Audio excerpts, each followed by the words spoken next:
안녕하세요. 축구 전문 기자 한준입니다. 에버튼과의 경기에서 손케 쿨트이오가 다시 뭉칠 것이다라는 기대감이 있었죠. 하지만 상황이 달라졌습니다. 에버튼전 대비 사전 훈련에서 쿨루세프스키 선수의 몸 상태에 다시 한번 이상이 느껴져서 이번 경기 뛸 수 없다라고 콘테 감독이 사전 회견에서 밝혔는데요. 친정팀을 만나는 히샬리송 선수의 무릎에도 이상이 있는 것으로 알려진 가운데 이번에도 손케 듀오의 득점력에 기대를 해야 되는 상황이 된 것 같습니다. 콘테 감독이 사전 회견에서 밝힌 에버튼전 공격 계획과 운영 계획, 그리고 최근 손케 듀오가 다시 한번 살아나고 있는데, 손케 듀오가 있다면 사실 감독으로서는 쉽다라고 얘기하기도 했거든요. 손흥민 선수를 살릴 전술은 어떤 것이 될지 콘테 감독의 에버튼전 사전 회견 풀버전을 통해 플랜까지 살펴보겠습니다. 2022-2023 시즌 프리미어리그 11라운드 일정입니다. 각 팀들이 9경기씩 치른 가운데 한국 시간으로 10월 15일 토요일 새벽에 가장 먼저 브렌트포드와 브라이튼의 경기가 열렸습니다. 최근 고전했던 브렌트포드가 돌풍의 브라이튼을 상대로 홈에서 2대0으로 승리했습니다. 잉글랜드 대표팀에 뽑히기도 한 아이반 토니 선수가 멋진 골을 넣기도 하면서 브렌트포드가 승점 13점으로 8위까지 치고 올라왔고, 한때 4위까지 올라섰던 브라이튼이 중위권으로 내려오고 있는 상황입니다. 10월 15일 토요일 저녁 8시 30분에 레스터시티와 크리스탈 팰리스의 경기가 이어지고요. 밤 11시에는 풀럼과 본머스, 울버햄튼과 노팅엄의 경기에 이어 한국 시간 10월 16일 일요일 새벽 1시 30분에 토트넘과 에버튼의 경기가 킥오프합니다. 북런던 더비 라이벌이자 현재 프리미어리그 선두인 아스날은 10월 16일 일요일 밤 10시에 리즈 유나이티드와 원정 경기 치르고요. 이번 라운드 최대 빅매치, 지난 시즌 우승팀과 준우승팀인 맨체스터 시티와 리버풀은 10월 17일 월요일 0시 30분에 격돌합니다. 말씀드린 대로 영국 현지 시간으로는 경기를 하루 앞둔 시점 금요일에 쿨루세프스키 선수가 여전히 부상 중이다라는 소식이 전해졌어요. 영국 내에서 공신력 높은 기자로 알려진 톰 바클리 기자가 마지막 훈련에서 이상이 생겼고 문제를 확인한 이후 결국 이번 경기 제외되게 됐다라고 알렸는데요. 이 보도가 나간 이후 콘테 감독이 직접 에버튼전 사전 기자회견에서 인정을 했습니다. 먼저 사전 기자회견 첫 번째 질문이 새로운 부상 우려 선수, 추가적인 부상 선수가 있는지 물었던 것이에요. 사실 프랑크푸르트와 챔피언스리그 경기에 루카스 모우라도 출전을 했고, 또 탄강가 선수도 부상 회복해서 정상 훈련을 모두 소화했고, 쿨루세프스키는 명단에는 들지 못했지만 그래도 벤치에 같이 앉아서 경기를 지켜보면서 다음 경기를 대비하고 있었거든요. 하지만 콘테 감독은 이번 에버튼과의 경기도 지난 경기와 같은 선수들로 경기합니다 라고 하면서 대한 쿨루세프스키 선수가 에버튼과의 경기에 뛸 수 없다라고 확인했고, 나머지 선수들은 괜찮다고 했어요. 이 얘기는 사실 당시 프랑크푸르트와의 경기를 마치고 히샬리송 선수가 무릎에 조금 이상이 있다라고 말했던 부분이 있었는데, 그 문제가 심각하지 않아서 이번 에버튼과의 경기에 뛸 수 있다라고도 볼 수 있겠습니다. 하지만 아스널과의 경기 당시에도 일부 부상 선수들의 컨디션에 대해서 상대 아스널에게 어드밴티지를 주고 싶지 않다라며 확실하게 대답을 안 했던 콘테 감독이거든요. 실제로는 히샬리송 선수의 몸 상태가 어떨지, 선발 출전까지 가능한지, 교체 출전이 가능한지를 알 수가 없습니다. 그렇기 때문에 에버튼에게 혼란을 줄 수 있다. 왜냐하면 사실 루카스 모우라가 회복을 했고 브라이언 힐 선수도 교체로 들어와서 좋은 경기력을 보이긴 했지만 결국엔 이 선수들은 선발 자원으로 쓰기 어렵거든요. 히샬리송까지 몸 상태가 좋지 않다면 3톱을 쓸 수가 없고 3-5-2를 써야 돼요. 그런데 토트넘의 경기 운영 방식과 스타일, 공격 패턴은 3톱이냐 2톱이냐 3-5-2냐 3-4-3이냐에 따라서 굉장히 달라집니다. 에버튼이 올 시즌에 그나마 좋은 모습을 보이고 있는 이유가 강력한 수비 조직 때문인데, 2톱이냐 3톱이냐에 따라서 수비 구성이라든지 대형이라든지 대인마크 방식이 완전히 바뀌거든요. 그런 부분에서 혼란을 주기 위해서 히샬리송 선수의 몸 상태에 대해서는 아예 언급을 하지 않은 게 아닌가, 이렇게 볼 수 있겠습니다. 그렇다면 쿨루세프스키 선수 다시 문제가 발생했는데 언제쯤 돌아올 수 있는지 현지 기자들이 질문을 했거든요. 이에 대해서 콘테 감독 확답을 주지 않았습니다. 왜냐하면 계속해서 검사 결과를 봐야 되기 때문인데요. 일단은 조금 더 인내심을 가져야 한다는 말로 장기 부상은 아니라고 얘기했어요. 투전에다가 다시 다치면 긴 부상이 될 수 있기 때문에 그거를 방지하기 위한 것이다라고 했습니다. 지금부터 11월까지 많은 경기를 해야 되니까 최대한 많이 쓰려면 지금은 조금 아낄 필요가 있다는 얘기입니다. 쿨루세프스키 선수가 아주 잘 회복하는 것, 즉 풀핏으로 애매한 컨디션으로 돌아오는 게 아니라 완벽한 컨디션으로 돌아오는 게 중요하다는 것인데요. 현 시점에서는 경기를 뛰기 위한 100%의 확신을 갖지 못한 상태라고 합니다. 완벽한 피지컬 컨디션을 갖춰야 하는데 이게 콘테 감독의 의견이 아니라 의료진의 의견이고, 그렇기 때문에 콘테 감독은 의료진의 의견을 존중한다는 말로 마지막 상황, 사실 어제 어떤 일이 있었는지 모르겠지만 분명히 뭔가 이상을 느낀 것 같거든요. 그리고 검사를 다시 했을 때 이상이 발견된 것 같습니다. 그렇다면 이 경기 다음 경기가 다음 주 중에 열릴 아주 중요한 맨체스터 유나이티드와 원정 경기거든요. 올드 트래포드에서는 괜찮은가요? 라는 질문이 이어졌어요. 여기에 대해서도 콘테 감독은 그렇다 아니다 답하기가 어렵다고 했습니다. 그 시점은 조금 시간이 있으니까 회복이 될 수도 있겠지만 그 시점 사이에 또 무슨 문제가 발생할지, 회복이 될지 모르기 때문이죠. 상황에 따라 다르다고 답변했는데요. 일단은 이날 진행한 새로운 MRI 검사 결과가 안 나온 상태에서 기자회견이 진행됐기 때문에 그 결과를 보고 의사가 어떻게 말하는지 그리고 선수의 느낌이 어떤지도 봐야 한다. 의사는 괜찮다고 했지만 선수가 불편을 느낀다면 그렇다면 뛸 수 없다는 것이죠.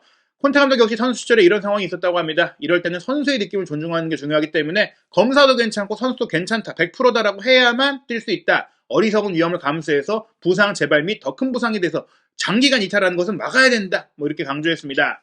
월드컵을 앞둔 시점, 이제 월드컵이 한 달 앞으로 다가왔죠. 6번의 프리미어리그 경기가 남았습니다. 아주 빡빡한 일정인데 그중에 4경기를 토트넘이 홈에서 치른다는 것은 홈 7연승 중인 가운데 아주 좋은 일정이라고 할 수 있겠습니다. 그런 상황에서 홈에서 연승이 이어진다면 우승도 노릴 수 있지 않겠느냐라는 얘기들이 나올 수 있겠죠. 현재 승점을 보면 그런데요. 그렇다면 현재의 스쿼드, 선수단의 전력이 우승 경쟁 가능성이 있는지 질문이 나왔습니다. 현재 1위인 아스널, 2위인 맨시티와 승점 차이가 크지 않기 때문인데요. 콘테 감독은 일단 최선을 다하고 있고 최대한 많은 승점을 얻겠다고 했어요. 시즌 중에 지기도 하고 승점을 잃는 상황이 나올 수 있는데 일단 우리에게 기회가 있다. 승점을 최대한 얻을 수 있는, 특히 홈 경기에서 잘하고 있기 때문에 기회가 있는 건 맞다. 근데 이게 본인이 답변하고도 기자분이 질문한 것과는 다른 대답을 내가 한 걸 나도 알고 있는데 솔직히 그건 답하기가 어렵다. 우승할 수 있다, 우승 경쟁할 수 있다 없다 말하기가 섣부르다라는 겁니다. 그래서 일단은 다른 팀과 격차를 최대한 좁히는 데 주력을 하고 첫 번째 목표는 우승 경쟁하고 싶은데 확답은 못하겠고 최선은 다해보겠다. 그리고 지난 시즌보다 일단은 더 많은 승점을 얻어서 지난 시즌보다 나은 팀이 됐다는 걸 보여주고 싶다. 그리고 챔피언스 리그는 16강에 진출하는 것이 확실한 목표다. 그리고 나서 어떻게 될지 봐야 된다. 토너먼트 무대에서는 이제 한 경기 한 경기에 어떤 결과가 나올지 그때 상황에 따라서 많은 변수가 있기 때문에 챔피언스 리그 우승을 하고 싶지만 변수가 있으니 일단 다음 라운드 가보고 생각하고 프리미어 리그도 일단 최대한 매경기 한 경기씩 승점을 쌓아보겠다는 겁니다. 에버튼과의 경기 분명히 전력적으로는 토트넘이 우세하고 토트넘의 안방에서 열리는 경기지만 올 시즌 에버튼의 강점 바로 수비력이죠. 9골밖에 내주지 않고 있는 올 시즌 최소 실점 팀이라는 점에서 어떤 경기가 될 것 같나요? 사실 현지에서도 답답한 경기가 될 거라고 예상하고 있는데 콘테 감독 이 경기에 대한 전망 이렇게 답했습니다. 에버튼은 정말 좋은 팀이에요. 아주 좋은 감독과 함께하고 있죠. 프랭크 램파드는 좋은 감독이라는 것을 보여주고 있습니다. 그는 첼시에서 정말 중요한 경험을 쌓았죠. 그리고 이제 에버튼에서 아주 잘하고 있습니다. 에버튼의 시즌 시작은 그저 그랬지만 이제는 좋은 안정성을 갖췄다고 생각해요. 에버튼은 좋은 균형을 갖췄고 특히 수비적으로 대단히 견고한 모습을 보여주고 있습니다. 우리는 아주 경계해야 합니다. 적절한 방식으로 공격해야죠. 쉽지 않은 경기가 될 겁니다. 그리고 우리는 겨우 이틀 전에 경기를 했어요. 그 경기에서 우리는 정신적으로 많은 에너지를 소모했습니다. 챔피언스 리그는 환상적인 대회이기 때문이죠. 하지만 동시에 프리미어 리그도 그런 에너지가 필요합니다. 하지만 우리는 준비가 됐어요. 우리는 오늘 경기를 준비했고 좋은 경기를 할 준비가 됐다고 생각합니다. 우리 경기장에서 팬들의 응원이 중요합니다. 과거에 우리 팬들이 우리를 밀어줬고 그게 특별했습니다. 아무래도 주중 경기를 치렀고 또 주중 경기에 3대2라는 그 접전의 경기를 펼친 토트넘 입장에서는 체력 소모도 있지만 정신적으로도 선수들이 조금 힘들 수 있다. 일주일을 푹 쉬고 상대하는 에버튼을 상대하는 게 쉽지는 않을 것이다. 하지만 훈련은 잘했고 회복도 잘했고 중요한 건 이제 우리가 부족한 에너지를 홈팬들이 엄청난 응원으로 밀어주면서 좀 채워줄 필요가 있다. 홈팬들의 응원을 당부하는 메시지를 통해서 자신감은 있는데 그 부분만 이제 채워준다면 할 수 있다라고 당부했습니다. 에베르송 로얄 선수의 아스널전 퇴장 징계가 3경기이기 때문에 이번 경기뿐 아니라 맨유전까지 뛸 수 없거든요. 브라이튼과의 경기에 맷 도어티가 선발 출전해서 좋은 경기를 했죠. 이번 경기는 라이트백으로 누가 출전하나요? 질문이 나왔어요. 맷 도어티도 있지만 제드 스펜스 선수가 거의 중용되지 못하고 있기 때문에 그 질문을 한 것 같은데요. 콘테 감독 스펜스가 잘하고 있다고 말하면서 출전 가능성을 시사했습니다. 브라이턴과의 경기에는 에메르송 없이 뛰었죠. 맷 도어티는 좋은 경기를 했습니다. 그는 좋은 폼을 회복하고 있어요. 이 점에 있어서 기쁩니다. 중요한 수준으로 복귀하는데 그가 애를 많이 썼습니다. 지난 시즌 맷 도어티는 시즌 시작에 고전을 했지만 결국 우리에게 중요한 역할을 해줬죠. 제 희망은 제드 스펜스가 이 역할에서 더 많은 옵션을 제공해주는 겁니다. 그는 이제 토트넘에 잔류하기 위해 요구되는 사항을 이해하기 시작했어요. 더 많은 옵션을 갖게 되는 것은 제게 행복한 일입니다. 저는 최고만 선택하면 되니까요. 에메르송 선수가 이제 징계로 빠진 가운데 맷 도어티 선수가 사실은 지난 시즌 주전이었잖아요. 콘테 감독이 정말 도어티를 잘 썼었는데 그때의 폼을 찾아가고 있다. 근데 아직은 다 찾은 건 아니란 말이죠. 그런 가운데 스탠스가 좀 올라와 줘야 된다는 거예요. 로얄 선수가 지금 이탈해 있는 경기가 다음 경기도 이어질 수 있고 또 이 시즌 중에 어떤 선수가 다칠 수가 있는 상황에서 결국에는 스펜스가 뛰어야 되는데 스펜스 본인 입장에서도 온 이후에 거의 뛰지 못하고 있기 때문에 게다가 어린 나이이기 때문에 1월 달에 떠날 수 있는 거 아니냐, 임대로라도 나갈 수 있는 거 아니냐 이런 얘기들이 있었고 실제로 콘테 감독이 요구하는 전술적인 부분을 맞추지 못한다면 보낼 수도 있는 상황이었어요. 근데 이제 최근 훈련 성과를 봤을 때는 콘테 감독이 스펜스가 좀 나아졌다, 이해하기 시작했다, 전술적으로 좋아지기 시작했다 라고 말했다는 것, 구체적으로 얘기했다는 것은 최소한 에버튼과의 경기 교체 출전 가능성은 있다는 겁니다. 왜냐하면 주중 경기를 맨유와 치러야 되고 그때까지 로얄을 쓸 수가 없기 때문에 도어티 선수만 계속 쓸 수가 없잖아요. 그렇기 때문에 이번 경기는 제드 스펜스가 어느 정도 출전 시간을 가질 것이다. 정말로 훈련 성과가 좋았다면 깜짝 선발도 가능하다고 볼 수 있겠습니다. 여러 포지션에서 로테이션이 가동되고 있는데 중앙 수비수인 에릭 다이어는 계속 뛰고 있죠. 실제로 프랑크푸르트와의 경기에는 그런 피로가 가중된 탓인지 집중력이 떨어지면서 경기 초반 어처구니 없는 그 터치 미스로 실점의 빌미가 됐잖아요. 영국 현지에서도 에릭 다이어만 왜 로테이션이 안 되느냐라는 질문이 나왔는데요. 콘테 감독은 이렇게 대답했습니다. 특정한 역할에 있어서는 로테이션을 하는 게 매우 어려워요. 제 생각에 중앙 수비수 포지션은 아주 중요합니다. 그는 아주 좋은 시즌을 보내고 있죠. 그 포지션에 우리는 크리스티안 로메로, 산체스가 뛸 수 있습니다. 하지만 저는 선수들이 에너지를 회복할 필요가 있다고 말하지 않는다면 계속 뛰는 게 더 낫다고 생각합니다.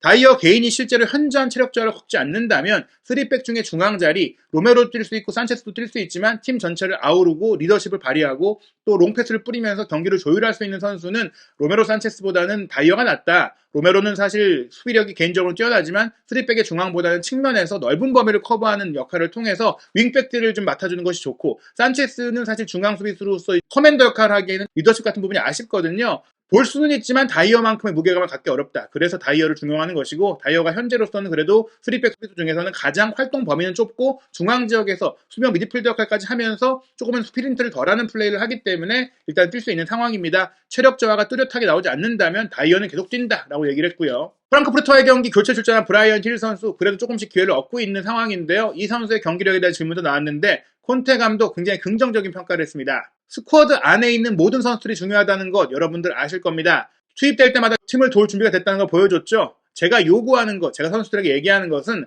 모든 선수들에게 제가 큰 존중심을 갖고 있다는 겁니다. 매 훈련 세션에서 선수 한 명 한 명에게 모두 주의를 기울이고 있습니다. 똑같이요. 해리 케인이든 하비 화이트든 파페사르든 말이죠. 모든 선수들이 중요합니다. 힐은 좋은 유망주입니다. 피지컬적으로 강해지고 있어요. 아직은 프리미어리그에서 피지컬적으로는 갭이 조금 있습니다. 기술적으로는 축구를 아주 잘 이해하고 있죠. 미래를 위한 자원이라고 선수에게도 말하고 있습니다. 지금은 만들어가는 중이고 피지컬적인 면에서 발전하고 있습니다. 앞으로 중요한 선수가 될 겁니다. 사실 챔피언스 리그는 오히려 프리미어 리그가 아니기 때문에 흐름이나 템포나 상대팀의 수준이 다르니까 좀 더 뛸 수 있는데 프리미어 리그는 더 육박전이 많다. 피지컬적으로 더 요구사항이 많다. 그래서 좀 기회가 많이 오지 못하는 것인데 기술 자체는 뛰어나고 축구를 잘하기 때문에 지금 피지컬을 끌어올리고 있고 앞으로 피지컬이 더 갖춰지면 더 많은 시간을 갖고 토트넘 내의 주력 자원이 될 수 있다라고 기대했습니다. 그리고 나머지 선수들 모두 훈련해서 공평하게 대하고 있고 모든 선수들 하나하나를 끌어올리기 위해 노력하고 있다. 못 뛰는 선수들이라고 내가 외면하고 차별하지 않는다. 이런 부분들을 강조했습니다. 그리고 손흥민 선수에 대한 이야기가 나오는데요. 손흥민 선수가 프랑크푸르트와의 경기 멀티골을 넣었는데 멀티골뿐 아니라 경기력 자체가 지난 시즌 아주 좋았을 때 그 모습이 나왔잖아요. 손흥민 선수의 폼이 돌아온 것 얼마나 기쁘신가요? 라는 질문이 나왔어요. 그런데 이 질문에 대해서 콘테 감독은 애초에 걱정하지 않았다라며 손흥민 선수에 대한 무한 신뢰를 밝혔습니다. 답변 전체 내용 소개해드리겠습니다. 저는 정말로 소니에 대해서 걱정해 본 적이 없습니다. 지난 시즌 해리 케인이 득점하지 못했을 때처럼요.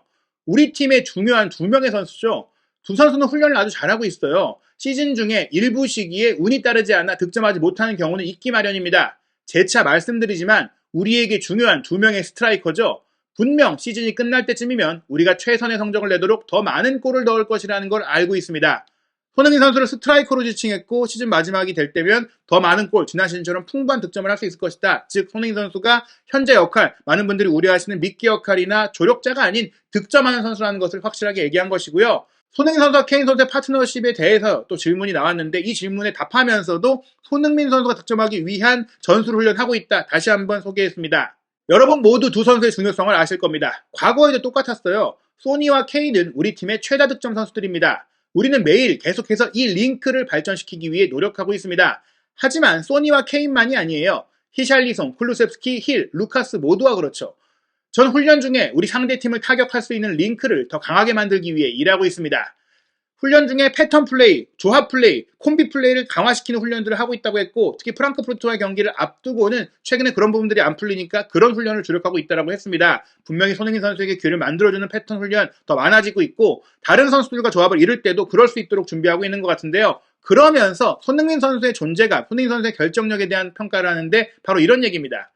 최고의 선수들을 보유하고 있으면 쉬워집니다. 웃었어요. 전술훈련도 하는 게 중요하지만 선수가 잘하는 게 중요하고 우리 팀에 손흥민이 있어서 솔직히 준비하기 쉽다라고 농담처럼 얘기한 겁니다. 솔직히 그래요. 우리가 훌륭한 퀄리티를 갖추고 있는 선수를 보유하고 있다면 경기장에서 특정한 움직임으로 상대를 타격하는 게 더 쉽습니다. 손케 듀오는 팀적으로 준비하는 것도 있지만 둘이 알아서 잘하는 것도 있다. 바로 이런 평가죠. 그러면서도 이제 올 시즌 토트넘의 전술, 점유율을 내주면서 히샬리송이나 클루세프키나 페리시치 같은 선수를 투입하면서 공격 자원들을 많이 쓰는 이유에 대해 얘기했는데요. 그 전술적인 기조에 대해서 콘테 감독, 공격수를 많이 쓰되 우리 공격수들이 수비 가담을 잘하기 때문에 균형을 유지하면서 경기할 수 있게 됐다. 특히 손흥민 선수가 많은 헌신을 하고 있잖아요. 그런 부분들을 암시하는 대답을 했습니다. 우리가 3명의 스트라이커로 경기할 때는 조금 더 직접적인 축구를 하게 됩니다. 볼 점유율을 많이 가져갈 수가 없어요. 3명의 스트라이커에 미드필더는 2명뿐이니까요. 경기를 덜 통제하더라도 3명의 공격수, 소니, 케인, 히샬리송을 가질 수 있죠. 나머지 팀원들은 이 세 선수가 득점할 수 있는 최고의 상황을 만들어주는 데 주력합니다. 솔직히 초반에는 3명의 공격수, 히키, 해리케인, 소니 이 3명의 균형에 조금은 의심이 있었습니다. 공격은 잘하는데 동시에 좋은 균형을 갖추는 게 경쟁력에 있어서는 중요하니까요. 셋 다 투입하는데 의심이 있었지만 세 선수 모두 훌륭한 반응을 보여줬습니다. 3명의 스트라이커 모두가 팀을 위해서 열심히 뛰고 있죠. 그게 우리가 3명의 스트라이커를 모두 기용하며 경기할 수 있는 이유입니다. 우리에게 공격적으로 많은 가능성을 주는 선수들이죠. 동시에 수비적으로도 좋은 균형을 갖출 수 있게 해줍니다. 솔직히 스트라이커 3명 쓰는 것은 수비적으로 리스크가 크고 중원에서도 그렇고 여러 가지로 이제 위험 부담이 있는데 케인 선수도 미드필더 역할을 해주고 손흥민 선수도 해주고 히샬리송도 많이 수비적으로 뛰어주다 보니까 가능한 것이다. 다만 점유율은 조금 포기할 수밖에 없다. 우리의 축구 스타일이 이런 스트라이커들의 결정 능력을 극대화하는 데 집중되어 있으니까 나머지 선수들 그 밑에 7명의 필드 플레이어는 사실 이 3명에게 기회를 만들어주는 역습형의 축구가 될 수밖에 없다라고 소개한 것입니다. 그러면서 올 시즌의 목표에 대해 얘기했는데요. 분명한 야망을 보였고 또 현실적인 야망을 보였습니다. 우리는 지난 시즌보다 잘하기 위해서 노력 중입니다. 이 목표를 위해 최선을 다하고 있습니다. 지난 시즌에 우리는 맨시티와 리버풀보다 승점 20점이 적었죠. 이것은 아주 큰 차이가 있다는 얘기입니다. 제 생각은 우리가 시즌이 끝날 때쯤 이 차이를 좁히는 것입니다. 다른 팀과 승점 차이가 20점이라는 건 아주 큰 격차입니다. 우리는 이 상황을 개선하기 위해 훈련하고 있어요. 더 경쟁적인 팀이 되기 위해서요. 저의 영감이나 선수들의 생각은 같습니다. 올 시즌에 우리가 올바른 방향으로 가고 있고 이 차이를 좁히기 위해 가고 있습니다. 우리가 우승까지 바라볼 수는 없겠지만 최소한 우승하는 팀과 더 근접해지겠다. 지난 시즌 20점 차이가 나는 절대 범접할 수 없는 차이가 있었다면 이번 시즌에는 좁히겠다라고 얘기하면서 그 이후 어떤 결과가 나올지 지켜보겠다 얘기한 것입니다. 리버풀이 지금 자체적인 문제로 떨어진 것처럼 앞으로 어떤 일이 벌어질지 모르기 때문에 우리는 우리가 할 수 있는 최선을 하고 결과를 보겠다는 것입니다. 앞서 말씀드린 콘테 감독의 플랜이나 또 히샬리송 선수의 몸 상태에 대한 부분들을 종합해보면 이번 경기 콘테 감독의 말이 사실이라면 손케히 트리오가 나설 것으로 보입니다. 그리고 세세뇽 선수가 2경기 연속 선발 출전한 데다가 주중에 맨유와의 경기는 측면 수비가 더욱더 중요해요. 에버턴보다는 맨유의 공격 자원들이 더 위협적이기 때문인데요. 그렇다면 이번 경기는 왼쪽 윙백으로 페리시치가 나올 가능성이 크다고 할 수 있겠죠. 이 경우에는 조금은 손흥민 선수가 희생해야 될 수도 있는데 도어티와 스펜스 중에 한 명이 오른쪽 윙백으로 나올 경우에는 손케히페의 포톱과 같은 역할, 4-2-4에 가까운 축구가 될 수도 있거든요. 손흥민 선수를 이 상황에서는 어떻게 극대화할 수 있는 전술을 짰을지도 지켜보는 재미가 있을 것 같고요. 만약에 히샬리송 선수의 몸 상태가 실제로 안 좋았던 것이라면 3톱이 아니라 2톱으로 바꾸고 다만 왼쪽 윙백은 여전히 페리시치가 들어가면서 페리시치가 어떻게 보면 공격적으로 3톱에 가깝게 올라가는 형태로서 공격을 풀고 호이비에르, 벤탄쿠르, 비수마가 3미들이 될 것 같습니다. 중원을 통제하면서 페리시치가 윙포워드에 가깝게 플레이를 해주면 사실 히샬리송과 쿠루세스키가 없는 공백을 채워줄 수가 있는데요. 이 상황에서도 손흥민 선수와 호흡을 맞추기 위한 조합 플레이 분명히 지금까지는 잘 맞지 않았지만 어떻게 풀어갈지 무엇보다 이런 경우에서는 페리시치가 3-4-3 상태에서의 윙백이 아니라 3-5-2 상태에서 윙백이라면 손흥민 선수에게도 패스를 주고 공간을 좀 서로 양분할 수 있는 가능성이 있기 때문에 새로운 패턴이 나올 수도 있습니다. 경기를 앞두고 토트넘이 더 유리하다는 평가들이 나오고 있어요. 프랑크푸르트와의 경기 내용과 결과도 좋았고 또 에버튼이 앤서니 고든 선수의 경고 누적 징계로 인해 뛸 수 없는 그런 상황들이 발생하고 있는데요. 토트넘의 승리 평균 배당률이 1.48배까지 떨어졌습니다. 에버튼 승리는 6.85배니까 거의 가능성이 희박하다는 얘기겠죠. 이 예상대로 토트넘이 편안한 승리를 거둘 수 있을지 페리시치가 선발 출전하더라도 손흥민 선수가 좋은 득점 기회를 맞이하고 골맛을 볼 수 있을지 경기 지켜보고 돌아오겠습니다.